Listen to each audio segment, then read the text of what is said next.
Redmi Note 11 এই ফোনটি একটি খুব বাজে ফোন, এটি কেউ কিনবেন না। অলরাইট বন্ধুরা, আশা করছি আপনারা সকলে অনেক বেশি ভালো আছেন। তো আজকে আমি আপনাদের জন্য একটি দুর্দান্ত ভিডিও নিয়ে আসছি, যে ভিডিওটির আশা করছি আপনারা কোনো পার্টেই মিস করবেন না। আর হ্যাঁ, এই ভিডিওটি তাদের জন্য যারা বলছিলেন যে Redmi Note 11 ফোনটি ভালো না। তো আজকের এই ভিডিওতে আমি আলোচনা করব এই ফোনটিকে নিয়ে। সো ফোনটি ভালো কি না আপনারা আশা করছি এই ভিডিওটিতে বুঝতে পারবেন। মূল ভিডিওতে যাওয়ার আগে ছোট্ট একটা রিকোয়েস্ট, আপনারা যদি আমার এই চ্যানেলের নতুন দর্শক হয়ে থাকেন তাহলে অবশ্যই চ্যানেলটি সাবস্ক্রাইব করে পাশে আসা বেল আইকনটি বাজিয়ে দিবেন, যেন আপনারা পরবর্তী ভিডিওগুলো মিস না করেন। সো চলুন মেইন ভিডিওতে যাওয়া যাক। প্রথমে বলি এই ফোনটার রিলিজ ডেট। এই ফোনটার রিলিজ হয়েছিল ফেব্রুয়ারি মাসের 9 তারিখে 2022 সালে। এই ফোনটির আপনারা কালার ভেরিয়েন্ট পেয়ে যাচ্ছেন তিনটি কালারের, একটা হচ্ছে গ্রাফাইট গ্রে, একটা হচ্ছে পেয়ারল হোয়াইট এবং আরেকটা হচ্ছে স্টার ব্লু। এবং কানেক্টিভিটিতে আপনারা এই ফোনটিতে পাচ্ছেন 2G 3G এবং 4G, যেটাতে আপনারা ডুয়াল ন্যানো সিম ইউজ করতে পারতেছেন।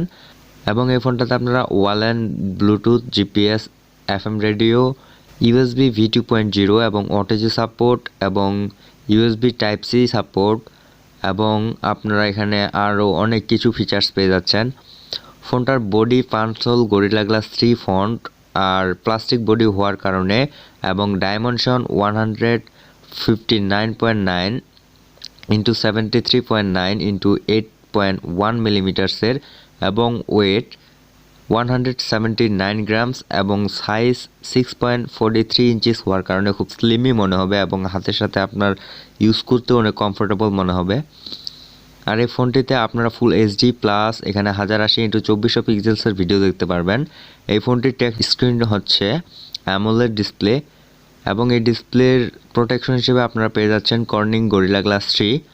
এই ফোনটির ব্যাক ক্যামেরা হিসেবে ইউজ করা হয়েছে এখানে কোয়াড 4 ক্যামেরা, যেটার মেইন ক্যামেরা হচ্ছে আপনার 50 মেগাপিক্সেলের এবং একটি হচ্ছে 8 মেগাপিক্সেলের, অপরটি হচ্ছে 2 মেগাপিক্সেলের এবং আরেকটি হচ্ছে 2 মেগাপিক্সেলের। আচ্ছা, এই ফোনটির ক্যামেরা ফিচার্সে আপনারা পেয়ে যাচ্ছেন PDAF LED ফ্ল্যাশ লাইট এবং আলট্রা ওয়াইড ম্যাক্রো ডেপথ, আর অনেক কিছু ফিচার্স পেয়ে যাচ্ছেন। এবং আপনারা ভিডিও রেকর্ড করতে পারবেন 1080p ফুল HDতে।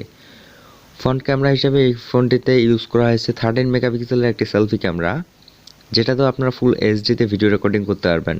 ফোনটিতে ব্যাটারি হিসেবে ব্যবহার করা হয়েছে লিথিয়াম পলিমারের 5000 mAh একটি নট রিমুভেবল ব্যাটারি, এবং এখানে ফাস্ট চার্জার ব্যবহার করা হয়েছে যেটা 33 ওয়াটের, এবং আপনারা 1 ঘন্টার মধ্যে আপনারা ফুল চার্জ করে নিতে পারবেন। এই পারফরমেন্সের দিক থেকে ফোনটাতে অপারেটিং সিস্টেম অ্যান্ড্রয়েড ভার্সন 11 এবং MIUI 13 ইউজ করা হয়েছে, এবং এখানে কোয়ালকম স্ন্যাপড্রাগন 680 4G 6 ন্যানোমিটারের একটা চিপসেট ব্যবহার করা হয়েছে।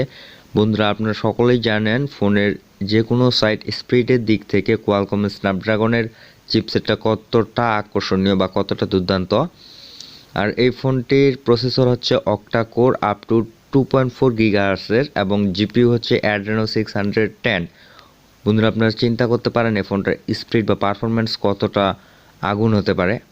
এবং এই ফোনটির র্যাম রোমের ভেরিয়েন্ট আপনারা পেয়ে যাচ্ছেন, যেটা হচ্ছে 464, সেটা আপনারা পেয়ে যাচ্ছেন 20,599 টাকায়, এবং যেটা 4128 সেটা আপনারা পেয়ে যাচ্ছেন 21,499 টাকায়, এবং যেটা 6128 সেটা আপনারা পেয়ে যাচ্ছেন 23,499 টাকায়, এবং যেটা 8128 সেটা আপনারা পেয়ে যাচ্ছেন 24,499 টাকায়। এটা হচ্ছে বাংলাদেশি অফিসিয়াল প্রাইস।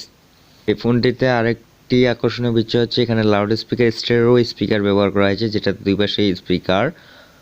সিকিউরিটি হিসেবে এই ফোনটিতে আপনারা fingerprint, face lock, pin pattern এগুলো তো থাকতেছেই, আর এখানে সাইড মাউন্টেড ফিঙ্গারপ্রিন্ট ব্যবহার করা হয়েছে, যেটা খুব স্মুথলি কাজ করে। বন্ধুরা, ফোনটির ফুল স্পেসিফিকেশন জানার পরে আপনাদের কাছে কি মনে হয় এই ফোনটা খারাপ হতে পারে?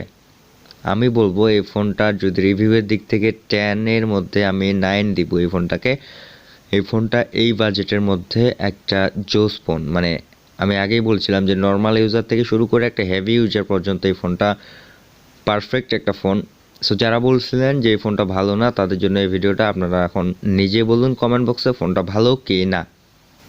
সো ভিডিওটি শেষ পর্যন্ত দেখার জন্য অসংখ্য ধন্যবাদ। আপনারা আশা করছি আমার সাথে থাকবেন।